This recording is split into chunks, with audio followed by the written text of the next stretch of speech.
भी रस्मी कुछ भी नहीं, क्योंकि तन दे तल ते जी रहे हैं। ये तो सब अलग अलग ने। तन दे तल दा जीण वाला मनुख किसी दा भी रिश्तेदार नहीं, ओदा किसी नाल भी रिश्ता नहीं होता। कहण नूं भावें कोई कही जावे कि फलाने उसदे रिश्तेदार ने, संबंधी ने। संबंधी ते मनदे आउंदे ने, संबंध ते मनदा हुंदा है। ਜਿਹਦੇ ਨਾਲ ਵਿਚਾਰਾਂ ਦੀ ਸਾਂਝ ਨਹੀਂ, ਉਹਦੇ ਨਾਲ ਸੰਬੰਧ ਕਿਹੜੀ ਗੱਲ ਦਾ। ਜਿਹਦੇ ਨਾਲ ਸੋਚਣੀ ਨਹੀਂ ਮੇਲ ਖਾਂਦੀ, ਉਹ ਕਿੱਥੋਂ ਸੰਬੰਧੀ। ਜੋ ਕਦੀ ਯਾਦ ਦੇ ਚ ਵੀ ਨਹੀਂ ਆਉਂਦਾ, ਇੱਕ ਦੂਜੇ ਦੀ ਯਾਦ ਦੇ ਚ ਵੀ ਨਹੀਂ ਆਉਂਦੇ, ਸੰਬੰਧੀ ਕਿਹੜੇ ਗੱਲ ਦਾ, ਰਿਸ਼ਤੇਦਾਰ ਕਿਹੜੇ ਗੱਲ ਦਾ। ਕਿਧਰੇ ਕਿਧਰੇ ਮਨ ਇੱਕ ਹੋ ਸਕਦਾ ਹੈ ਕਿਸੇ ਕਿਸੇ ਦਾ, ਤੇ ਜਿੱਥੇ ਮਨ ਇੱਕ ਹੁੰਦਾ ਹੈ ਉਹ ਆਪਣਾ ਪ੍ਰਤੀਤ ਹੁੰਦਾ ਹੈ, ਆਪਣਾ ਲੱਗਦਾ ਹੈ। ਤਨ ਤੇ ਅਲੱਗ ਹੈ, ਤਨ ਤੇ ਵੱਖ ਹੈ, ਲੇਕਿਨ ਆਪਣਾ ਲੱਗ ਰਿਹਾ ਹੈ। ਕਿਉਂ? ਥੋੜੀ ਜਿਹੀ ਮਨ ਦੀ ਸਾਂਝ ਹੈ, ਲੇਕਿਨ ਉਸ ਮਨੁੱਖ ਦੀ ਸਾਰੇ ਬ੍ਰਹਿਮੰਡ ਨਾਲ ਸਾਂਝ ਹੋ ਜਾਂਦੀ ਹੈ। ਕਿਸ ਦੀ? ਜੋ ਆਤਮਾ ਦੇ ਤਲ ਚ ਦੀਨ ਹੈ। ਧੰਨ ਗੁਰੂ ਗੋਬਿੰਦ ਸਿੰਘ ਜੀ ਮਹਾਰਾਜ ਕਹਿੰਦੇ ਨੇ, ਹਸਤੀ ਕੀਟੀ त्रिलो आदम एक अखंडित बसे अनादम। आत्मा अखंड है, मन भी खंडित है, तन भी खंडित है, टुकड़े टुकड़े। एक तन जैसा दूसरा तन नहीं है, खंडित है। ते एक मन जैसा दूसरा मन नहीं है, खंडित है। आत्मा ते है ही एक, 2 3 4 5 नहीं है, एक ही है।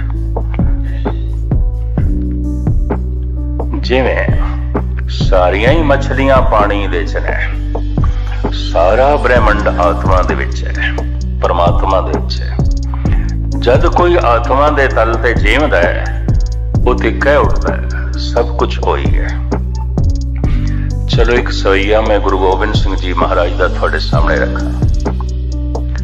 ਕਤਹੁ ਸੁਚੇਤ ਹੋਇ ਕੇ ਚੇਤਨਾ ਕੋ ਚਾਰ ਕੀਓ, ਕਤਹੁ ਅਚਿੰਤ ਹੋਇ ਕੇ ਸੋਵਤ अचेत। हे प्रभु, कमाल है, किधरे तो बड़ा सुचेत है, सावधान है, सियाणा है, ज्ञानी है, विचारक है, दार्शनिक है, पर कतहु अचिंत होए के सोवत अचेत हो। किधरे तो बिल्कुल अचेत है, तेनू कख भी समझ नहीं, कुछ भी नहीं पता। अपने पराए दा किसे दा भी कोई बोध नहीं, किसे नाल तेरी सांझ नहीं। इतना अचेत जैसे कि पत्थर, ऐसा है। पर देखो गुरु गोबिंद सिंह जी महाराज दी समदृष्टि पर तो ही है। कतहु अचिंत होय के सोवत अचेत हो, कतहु भिखारी होय के मांगत फिरत भीख। कहूं महादान होए के मांगे हो धन दे दो। किधरे मैं देखदा बड़ा वड्डा पक्का मंगता है, तो दर दर मंग रहे हैं। पर किधरे महादानी है, पर तो ही है एक दाते एक बेखारी जी, सब तेरे चोज बिटाना। जद कोई आत्मा दे तल ते जीवदा है, दानी ते भिखारी एक लगते ने, मूर्ख ते सियाणा एक लगते ने, सुंदर ते करूप एक लगता है, छोटा ते वड्डा एक लगता है। वहां सम ठाकर समचेरा, अर्ध उर्द दो ते नाई, रात दिनस तै नाई। भगत कबीर के अर्ध उर्द, छोटा वड्डा नहीं रह जाता। छोटा दिखाई देता है, कोई वड्डा दिखाई देता है, मूर्ख दिखाई देता है, सियाणा दिखाई देता है, पुन्नी दिखाई देता है, पापी दिखाई देता है, अपना दिखाई देता है, बेगाना दिखाई देता है। मानसिक तल है, शरीरक तल है। सब बेगाने ने, कोई अपना नहीं। इस शरीर दे तल का जीवना है। कुछ अपने भी हैं, सारे बेगाने नहीं ने। बड़े ध्यान नाल सुनना है न, कुछ अपने। ये मानसिक तल ते जीना है। मनुखता इत्थों शुरू होती है, मानवता इत्थों शुरू होती है, इंसानियत इत्थों शुरू होती है न। कुछ अपने भी हैं, कोई भी अपना नहीं। सब ओपरे ने, सब बेगाने ने। इस शरीर दे तल दा जीवन नहीं, कुछ अपने भी हैं। ये मन दे तल दा जीवना है। सब अपने ने, कोई बेगाना नहीं, कोई ओपरा नहीं। ये आत्मा दे तल दा जीवना है। आपे हुण फैसला कर लेना किहड़े तल ते जीवदे पे। सब ओपरे ने, कोई भी अपना नहीं। सब बेगाने ने, सब दुश्मन ने। गलियां दे कख भी दुश्मन ने, सब दुश्मन ने। सब ओपरे ने, सब बेगाने ने। ये शरीर दे तल दा जीवना है और बहुता जीवन शरीर दे तल दा है। इसे वास्ते बेगानगी है, इसे वास्ते अफरा तफरी है, इस वास्ते दुख संताप है, इस वास्ते कल कलेश है, वितकरे ने। बहुता जीवना शरीर दे तल ते है, ते शरीर ते है ही वितकरा, क्योंकि एक शरीर जैसा दूसरा शरीर है ही नहीं, है ही नहीं। ये आद काल तो वैदाचार्य ऐसा कहते रहे ने, भुल के भी एक शरीर जैसा दूसरा न मन लेना। जे एक मां दे दो बच्चे ने तां भी ये दो बच्चे एक नहीं ने, शरीर अलग अलग है। कुदरत जैसा शरीर दूजे का बनांदी ही नहीं है। ये ठीक है, साइंस ने तो इसकी पुख्तगी कर दी। एक शरीर दूजे शरीर दे मास नूं एक्सेप्ट नहीं करता, कबूल नहीं करता, प्रवान नहीं करता। क्यों? हर एक दा मास अलग अलग है, हर एक दियां अड्डियां अलग अलग ने, ते हर एक दा मास अलग अलग है। वैद कहते ने, वैद धनंतर ने कहा सी, हर एक दा खून अलग अलग है, एक खून नहीं है। हर एक दा मांस जद अलग अलग है, हर एक दा खून अलग अलग है। खून की है? लिक्विड मांस है, और की है? लिक्विड मीट है। मांस दा तरल रूप खून, ते जे मांस एक नहीं है, खून एक किथों हो गया? ते जे खून एक नहीं है तो दुध एक किथों हो गया? मैं साइंटिस्ट ते नहीं, पर चूंकि भारत दे ऋषि मुनियां नूं मैं पढ़िया है, थोड़ा जिहा मैं समझे है। शरीर दे तल ते कुछ भी एक नहीं है, सब अलग अलग है। मेरे घर ते एक खेल रचाया, कोई न किसी ही जिहा पाया। सब दे शरीर अलग अलग ने। ते जद कोई शरीर दे तल ते जी रहा, इसके अगे गया ही नहीं। सब बेगाने ने, सब दुश्मन ने, कोई भी अपना नहीं। जिथे बैठेगा उहदियां अखां इंज वेखणगियां, हर एक नूं बेगाने ने, सब ओपरे ने, सब दुश्मन ने, सब पराए ने। मानसिक तल ते जीण वाला नहीं, कुछ अपने भी ने। फलाना अपना है, वो अपना है, और ये अपना हो सकता है। इथों मनुखता शुरू होती है, कुछ अपने भी ने। पर इथों देवतापन शुरू हो जाता है, इथों संतपना शुरू हो जाता है, इथों ब्रह्म ज्ञान शुरू हो जाता है। सब अपने ने। सबको मीत हम आपन कीना, हम सबना के साजन। दूर पर आयो मन का बिरहा, तो मेल कियो मेरे राजन। सब अपने ने, कोई बेगाना नहीं। इस तरह का मनुख इतना समदृष्ट हो जाता है। कलगीधर पातशाह कहते हैं, ये जानना प्रभु तू है, पर मैं किस तरह कह दे मैं अंधेरा कोई होर है, ये भी तू है। नमो अंधकारे, नमो तेज तेज। बड़ी जुर्रत है कलगीधर पातशाह की, ये बड़ी हिम्मत है। नमो अंधकारे, नमस्कार तेनो। हे अंधकार दे स्वरूप परमात्मा, नमस्कार। ते जे मैं कह दिया प्रकाश तेरे तो आ रहा है, ते अंधेरा किसे होर तो आ रहा है, तो इसदा मतलब तेरे मुकाबले भी कोई होर है। फिर ते गल होर हो गई, फिर ते समदृष्टि ना हुई। इस्लाम ईसाईयत ऐसा कहती है, नेकियां खुदा तो आउंदियां ने, बदियां शैतान तो आउंदियां ने। ऐसा वो कहते ने, ऐसा वो मनते ने। और आपकी ज्ञात लई अर्ज करा, जिहड़े हज करन हाजी जांदे ने, जिथे खाना खुदा दी वो हज करते ने, ते उस गुफा दी भी हज करते ने जिथे मोहम्मद साहब दी पहली समाधि लगी। ते एक शैतान दी मूर्ति उन्होंने पत्थर भी मार के आंदे ने, तू बदियां भेजना है। ये समदृष्टि नहीं है, ये मोटी अकल है। ये मोटापन है। चलो इस मैं बहुत होर रूप ते ना बयान करा। नेकियां खुदा तो आउंदियां ने, बदियां शैतान तो आउंदियां ने। पर कमाल की गल जब कोई समदृष्ट हो जाता है, उहदी खेड कोई होर हो जाती है। न को मूर्ख न को सियाणा, वरते सब किछ तेरा बाणा। साडा दावा नहीं असी चंगे हाँ, साडा ये कहना भी नहीं कोई माड़ा है। हम नहीं चंगे बुरा नहीं कोय, प्रणवत नानक तारे सोए। क्यों नमो अंधकारे नमो तेज तेजे। ए अंधकार दे स्वरूप परमात्मा तैनू नमस्कार है। हे प्रकाश दे रूप परमात्मा तैनू नमस्कार है। आत्मा दे तल ते जीण वाले नू दो दिखाई नहीं देंदे, एक कोई दिखाई देंदा। और जिसनू आत्मा दे तल ते एक दिखाई देन लग पिया, फिर वो एक दा रूप हो जाता है। जन्म मरण मिट जाता है, जीवन यात्रा सफल हो जाती है। सब कुछ वख वख दिखाई दे रहा है, जमदा रहेगा मरदा रहेगा। कुछ अपने दिखाई दे रहे ने, कुछ बेगाने दिखाई दे रहे ने। ये भी जमदा रहेगा ते मरदा रहेगा। ये भी यात्रा दे है, ये भी अजे मंजिले मकसूद ते नहीं पहुंचे। मैं फिर अर्ज करा, सब ओपरे ने, कोई भी अपना नहीं। ये शरीर दे तल दा जीवन है नहीं, कुछ अपने भी ने। किसी नाल विचारां दी सांझ है। कोई सानू भी याद करदा है ते असी भी किसी नू याद करते हैं। किसी दी सोचनी विच असी हैगे हां, साडी सोचनी विच कोई है। किसी नाल सोचनी मेल खांदी है, किसी नाल विचारां दी मेल सांझ बन गई है, किसी नाल यादां दी सांझ बन गई है।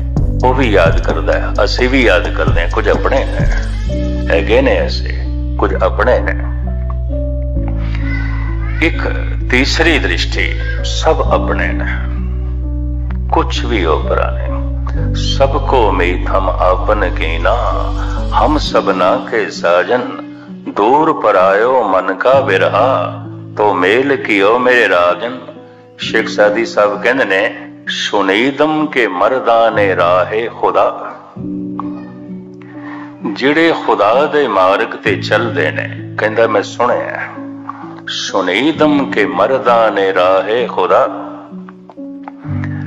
दिले दुश्मना न कर दंद तंग।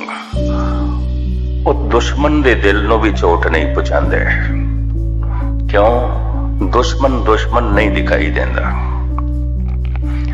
तुरा की मुयस्सर शब्द ई मकाम, के बाद उस तानत खिलाफ अस्त जंग। तेनू ये रुतबा कदों नसीब होवेगा, तू ते अपनियां दा जीवना हराम कीता होया है। आत्मा दे तल दे जीण वाले दी दृष्टि ते कोई बेगाना भी बेगाना नहीं है। तू ते अपनियां नू बेगाना समझी बैठा, उन्हां दा जीवना भी हराम कीता होया है। तो खैर अपने आप नू दिखाई देंदी है, इस वास्ते मनुख धो लैंदा है। पर ये हथ पैर तन दे पानी धोते उतरस खे। मैल की खे जो कपड़ियां ते पै जांदी है, हत्थां ते पै जांदी है, मुंह मथे ते पै जांदी है, मनुख पानी नाल धो लैंदा है।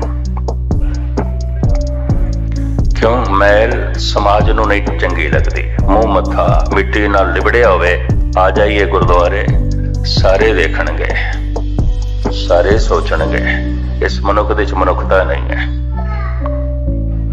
लिबड़े हुए कपड़े ले आवे, तेल दे मिट्टी दे, बड़े भयंकर डरावने। तो मनुख कहेगा इसनू समाज दे च बैठण दी जांच नहीं है। समाज नू मैल दिखाई देंदी है, अपने नू भी दिखाई देंदी है। धो लैंदा है मनुख। पर ये हथ पैर तन दे पानी धोते उतरस के। ऐसी है मैल सिर्फ पानी नाल धुल जाती है। पर कुछ ऐसी मैल है कि पानी धोण दे असमर्थ है। सिर्फ पानी नाल गल नहीं बनेगी। तो साहब के दिन मूत पली थी कपड़ होए, दे साबुन लईए ओ धोए। जे कपड़े पलीत हो जान, मल मूत्र नाल लिबड़ जान, तो पानी साफ करने दे असमर्थ है। हुण साबण भी चाहिए। आदि काल तो मनुख कुछ न कुछ पानी नाल मिश्रित करके इस तरह की मैल नूं धोंदा रहा, कढ़दा रहा। साहब कहते ने भरिए मत पापां के संग, मन दी मैल मत दी मैल पाप है। पाप ते दिखाई नहीं देंदे, नहीं दिखाई देंदे। तो जब दिखाई नहीं देंदे कि धोएगा कौन, किसने धोने ने? जिन्हों पाप दिखाई देन लग पैन कहते ने पुन दे मार्ग ते चल पे, चल पे। ते जिन्हें पाप धो ले ने उते संत हो गया। पाप नहीं दिखाई देंदे। पाप विद्वाना ने 10 मन्ने ने। भावें इस पौड़ी नूं मैं समाप्त करने का चाहता सी, पर नहीं, समा हो गया। मुख्तसर मैं अर्ज करा, पाप विद्वाना ने 10 मन्ने ने, और ये 10 पाप रिपीट होंदे रहंदे ने जीवन भर। हजारां लखां कई दफा करोड़ां बन जाते हैं। साहिबां नूं इत्थे ऐसा कहना पिया भी जितना सागर दे च पानी है, शायद इतने ही मनुख कोल औगण है, इतने ही पाप। जेता समुंद सागर नीर भरिया, तेते औगण हमारे। औगण पाप ने। ये पाप मूल रूप दे 10 मनदे ने, चूंकि रिपीट होंदे रहंदे ने।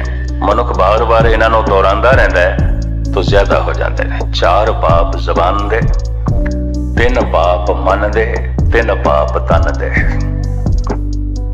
4 पाप जबान दे केड़े? व्यर्थ बोलना, गपशप, फिजूल फिजूल, व्यर्थ बोलना। दूसरा मिथ्या बोलना, झूठ बोलना। तीसरा फिक्का बोलना, बोलिया ते सच है पर फिक्का बोले।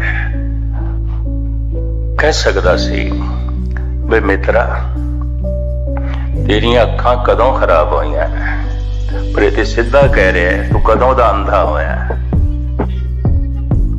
गल ते दोवें ठीक ने, है ते सच्चाई, पर फिक्का है।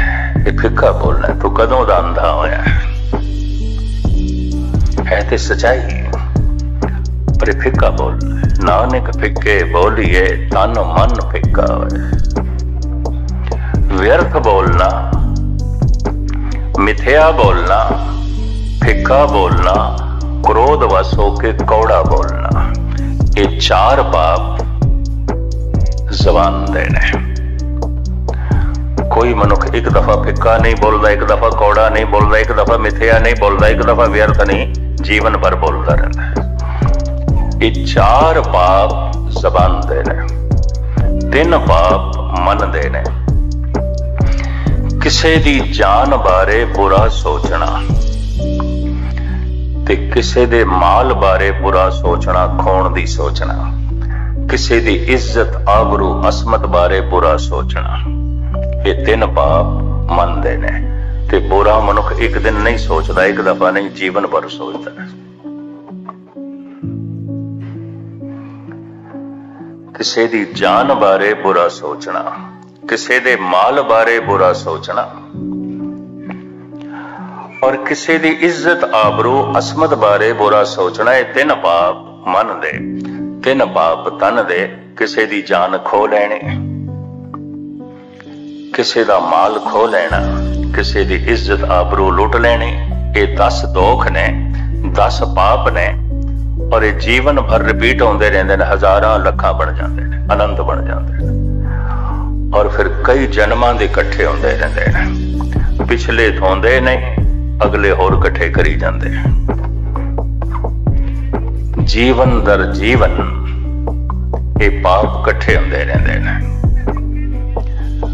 और इतने इकट्ठे हो जाते ने, औखे ना होना। मनुख नूं वेखिए, मन ते दिखाई नहीं देंदा, पाप दिखाई देंदे। मनुख नहीं दिखाई देंदा, मैल दिखाई देंदी। झूठ दिखाई देता है। देखिए महल दिखाई देती है, इतनी जम गई है, कपड़े दा रंग खो गया, कपड़े दा रूप खो गया, परत दर परत महल दिखाई दे रही है। जन्म दर जन्म ये पाप कट्ठे आउंदे रहे, मनुख ते दिखाई नहीं देता। मनुख दा दिखाई देना की है, ये विचारशील है, ये चिंतन करता है, ये सोचता है, और इस तरह सोचता है ज्यों मन अपना पर मन तैसा। जिहड़ी गल मैनू नहीं चंगी लगती दूसरे नू भी नहीं चंगी लगती, जिस गल नाल मैनू चोट पहुंचती है दूसरे नू भी पहुंचती है। जैसा वो अपना मन समझता है दूसरे का भी समझता है। जितना वो अपने मन नू समझदा है इतना ही दूसरे दे मन का ख्याल रखता है चोट ना पहुंचे, क्योंकि उन्होंने पता है जो मैनू नहीं चंगा लगता दूजे दे मन नू भी नहीं चंगा लगता। ऐसा है तो ये मनुख है, पर इतने पाप इतनी मैल मनुख ते दिखाई नहीं देता। गौर नाल देखिए मनुख नहीं दिखाई देता। कौड़ा राक्षस असी कही जाने हैं साधु सी, जो मैं इसकी जीवन कथा पढ़िए साधना करता सी, बड़ा भारी तपीश्वर सी, लेकिन इस दे उत्ते इहदे साथियों ने कुछ गलत इल्जाम लाए। मनुखता दे बारे बदले की भावना इसके अंदर पैदा हो गई, भटक गया, भ्रष्ट हो गया। जैसे शायद तुसी सुनिया होवे उंगली माल, महात्मा बुद्ध एक भिक्षु उंगली माल, वो भी इस तरह से साधु से, लेकिन कसम चुक ली 1000 मनुखा दियां उंगलियां मैं अपने गल दे च पाणियां ने, प्रण कर लिया, कसम चुक ली, और 1000 उंगलियां गल दे च पाण वास्ते सैकड़े मनुख ते मारने पैणगे, और मारे उसने। कहते बहुत वड्डी माला इसने गल दे च पाई हुई सी, बदबू आवे सड़ांद हैगा साधु सी। और अज महात्मा बुद्ध लंघे ने